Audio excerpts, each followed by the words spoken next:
India has recorded an astounding interplanetary accomplishment. It has placed a spacecraft in orbit around the red planet on its first try.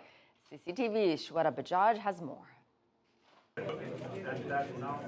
Everyone, including India's Prime Minister Narendra Modi, was waiting with a bated breath as India started its final maneuver into the Martian orbit.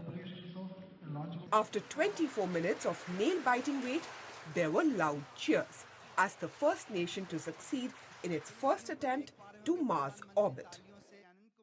India, in fact, is the only country to have succeeded in its very first attempt.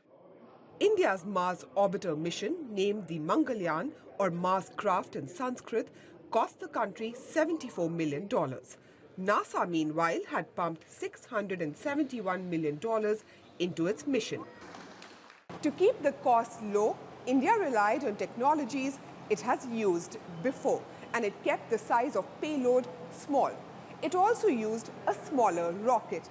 This is a big achievement for India and makes it join an elite club of space research organizations, including NASA, the European Space Agency, and former Soviet Union Space Agency.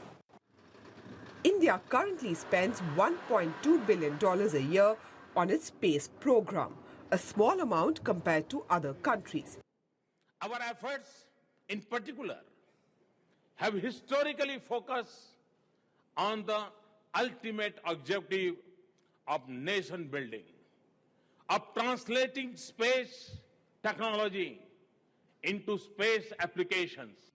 To study Mars. The mission will orbit at a distance of 365 kilometers from the surface of the Mars, exploring its surface, constituents, and atmosphere without landing on the planet itself. Solar-powered instruments on the mission will gather data on Martian weather systems and the mystery of its water sources that are believed to have once existed as life on the planet. With Bureau Inputs, Shweta Bajaj, CCTV, New Delhi.